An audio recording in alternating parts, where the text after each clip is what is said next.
हम किस तरीके से करें, शायद हमारे तरीके कुछ बदलने पड़ेंगे।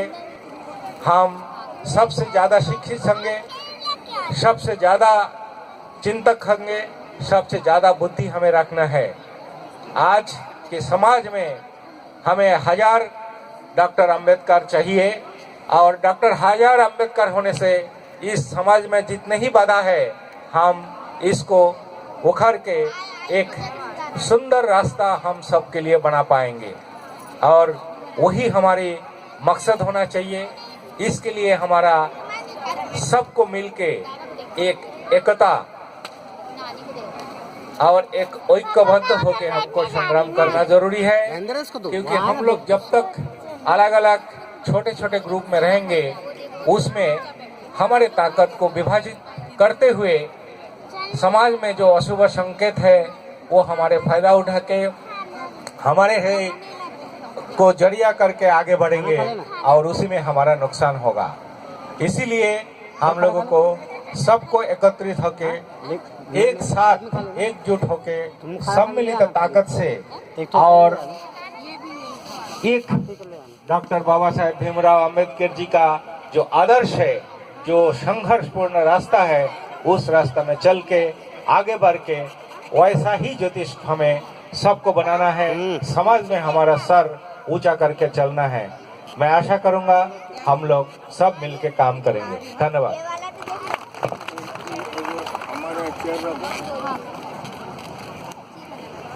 बहुत बहुत साधुवाद सर। और अब मैं बड़े ही अदब और सम्मान के साथ आज के इस सभा को संबोधित करने के लिए मैं आमंत्रित करना चाहूँगा सम्मानीय डॉक्टर सुनील कुमार सुमन साहब को कि वो आए और आज बाबा साहब डॉक्टर भीमराव अंबेडकर की 126वीं जयंती के अवसर पर उपस्थित प्रबुद्धजनों को आप संबोधित करें। सम्मानीय डॉक्टर सुनील सुमन साहब।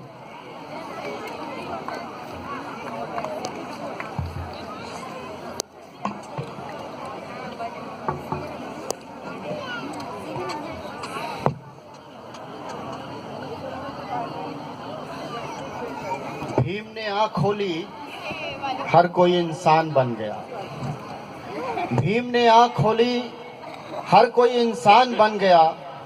भीम ने जुबान खोली, हर कोई तूफान बन गया। भीम ने किताब खोली, हर कोई विद्वान बन गया। और भीम ने कलम खोली, इस देश का संविधान बन गया। Very good. आप सबको जय भीम, जय भारत, जय सेवा हुल जोहार, जय छत्तीसगढ़, जय गोंडवाना और जय भारत। मंच पर उपस्थित सभी महत्वपूर्ण और गण्यमान्य जनों का मैं स्वागत करता हूं, अभिवादन करता हूं, जय भीम बोलता हूं। समय काफी हो चुका है, इसलिए मैं सीधे अपनी बात पे आऊंगा। कुछ कुछ बातें आपको अच्छी लगने वाली कहूंगा और बहुत ज़्यादा बातें आपको बुरी लगने वाली कहूंगा। डॉक्टर यहाँ बैठे हुए हैं। दो तरह के डॉक्टर होते हैं, एक वो होते हैं जो मीठी गोलियां देते हैं।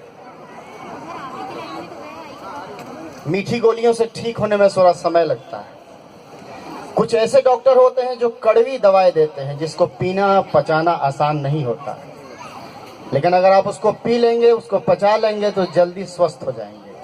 मैं ये मानता हूँ कि हमारे समाज में इतनी बीमारी भर गई है कि हमें मीठी गोलियों की नहीं, कड़वी गोलियों की जरूरत है। और मैं ऐसी ही कड़वी गोलियों और कड़वी दवाइयाँ आपके बीच में लेकर आता हूँ, अभी भी लेकर आया हूँ। अगर पचा लेंगे तो बड़ा फायदा होगा, यकीन मानिए। मैं आभारी हूँ भारतीय बौद्ध महासभा का, आपने मुझे यहाँ बुलाया। तीसरी बार आपके दुर्ग और भिलाई में हूँ मैं। खासतौर से किरण सुखदेव मैम का और सुभाष बंसोड़कर जी, संजय मेश्राम जी, आप सब ने मुझे यहाँ बुलाया, विनोद वासनिक जी। दोस्तों, आज 14 अप्रैल है। आप सब जानते हैं कि 14 अप्रैल बाबा साहब की जयंती है। लेकिन क्या 14 अप्रैल का मतलब केवल इतना ही है कि आज के दिन बाबा साहब अम्बेडकर का जन्म हुआ था? मैं ऐसा नहीं मानता हूं कि 14 अप्रैल का मतलब केवल इतना ही है। जन्म बहुतों का होता है, हर साल हम जन्मदिन मनाते हैं, केक काटते हैं, और इस दुनिया में तमाम सारे ऐसे महापुरुष हुए जिनका जन्म हुआ, जिनका जन्म दिवस मनाया जाता है। भारत में भी तमाम ऐसे महापुरुष हुए हैं, लेकिन दुनिया का कोई एक महापुरुष आप बताएं जिसके जन्मोत्सव को एक देश नहीं, 2 देश नहीं, 10 और 15 देश नहीं, दुनिया भर के देश जिसके जन्मोत्सव को मनाते हैं और आज मना रहे हैं। एकमात्र पूरी दुनिया का वो महामानव है, वो हमारे बाबा साहब डॉक्टर भीमराव अम्बेडकर। बड़ा गर्व होता है कि हम उसी बाबा साहब के संतान हैं। बड़ा गर्व होता है कि दुनिया की महाशक्ति अमेरिका ने, उसके राष्ट्रपति ने किसी भी दुनिया के महापुरुष को सिंबल ऑफ नॉलेज नहीं कहा, वो केवल और केवल अपने बाबा साहब डॉक्टर भीमराव अम्बेडकर को। यहाँ तो बहुत सारे पिता पाए जाते हैं, कुछ लोग राष्ट्र के पिता होते हैं, कुछ राज्य के पिता होते हैं, बहुत सारे पिता लोग होते हैं, पता ही नहीं चलता कि ओरिजिनल पिता कौन है। हमें पिताओं से मतलब नहीं है, हमें तो बाबा से मतलब है। हमारे पास तो बाबा है जो पिता का पिता है, इसलिए हमारे लिए गर्व करने वाली बात है। मैं ये मानता हूं कि 14 अप्रैल जिस महामानव का जन्मदिन है, वो कोई इतना छोटा आदमी नहीं है, वो कोई इतना छोटा महापुरुष भी नहीं है जिसका जन्म दिवस पूरी दुनिया मनाती है। आप देखिए, अगर यूएसए में जाए, यूके में जाए, आज पूरी दुनिया में फेसबुक नीला हो गया, व्हाट्सएप नीला हो गया।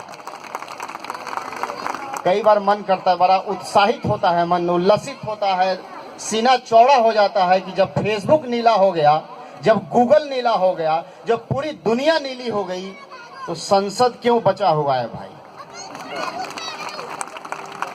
आप सब इतने जागरूक लोग हैं, हमारे लिए गर्व की बात है कि इतने सारे लोग आज बाबा साहब के नाम पर इकट्ठा हो गए। इतने सारे लोग बाबा के नाम पे इकट्ठा होते हैं, लेकिन वो मोरारी बापू के नाम पे इकट्ठा होते हैं या आशाराम बापू के नाम पे इकट्ठा होते हैं। इससे ज्यादा इकट्ठा होते हैं। आपको पता है वो रामदेव साहब जो है, उनके नाम पे भी लाखों लोग इकट्ठा होते हैं। आशाराम जी तो आजकल जेल में पाए जाते हैं, इससे बाबा लोग का पसंदीदा जगह जेल ही है। जितने बाबा लोग हैं जेल में ही पाए। मैं सोचता हूँ ये बाबा नाम क्यों उनका रखा गया, कि कहीं हमारे बाबा को बदनाम करने के लिए तो नहीं रखा गया है। बाबा का मतलब क्या होता है? दादाजी होता है, जो सबसे श्रेष्ठ है घर में, जो सबसे बुद्धिमान है, जो सबकी केयर करता है, सबकी देखभाल करता है, घर में कोई झगड़ा हो उसको निपटाता है, उसको बाबा कहते हैं। इन लोगों ने बाबा इनको क्यों कहा? बहरहाल मैं इस बात को कह रहा था कि आज के दिन का महत्व क्यों है। मैं ये मानता हूं कि 14 अप्रैल कोई दिन नहीं है, ये विचारों की आंधी का दिन है। और 14 अप्रैल कोई दिन नहीं है, ये आंदोलन को तूफान की तरह खड़ा करने वाले का दिन है। और 14 अप्रैल कोई दिन नहीं है, ये चेतना और जागृति का बवंडर पैदा करने का दिन है। और 14 अप्रैल ऐसा कोई साधारण दिन नहीं है, ये लाखों करोड़ों जो शोषित पीड़ित जनता इस देश की, उन सब के जज्बातों के सैलाब को खड़ा करने का दिन है। ये 14 अप्रैल कोई साधारण दिन नहीं है। अगर आप में से कुछ लोग बैठे होंगे जिनको लगता होगा कि 14 अप्रैल साधारण दिन है, तो हमें इस पर शर्म आनी चाहिए।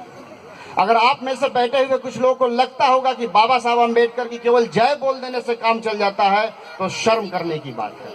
अगर आप में से बैठे हुए लोगों के दिल में लगता होगा कि जब ये देश नीलामय हो गया है, ये विश्व नीलामय हो गया है, तो संसद कब नीलामय होगा, अगर आपको ये चिंता नहीं सताती है, तो मुझे बहुत शर्म आ रही है आपके ऊपर। इतनी सारी बातों का कोई मतलब नहीं होता है, इतने बड़े आयोजन का कोई मतलब नहीं होता है।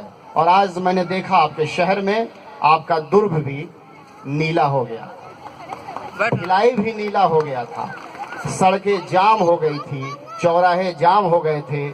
हमारे साथ आपकी महिला ब्रिगेड के साथ में खड़ा था। यहाँ की जो 4 फायर ब्रांड महिलाएं हैं आपकी दुर्ग और भिलाई की, उनके साथ में था किरण सुखदेवे जी और सिंधु वैद्य, संगीता जी और भारी भरकम अर्चना सहारे मैडम।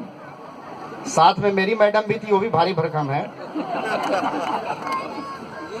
बहुत सारे लोग झुंझला रहे थे, परेशान हो रहे थे कि सड़क जाम हो गया, रास्ता रोक दिया गया।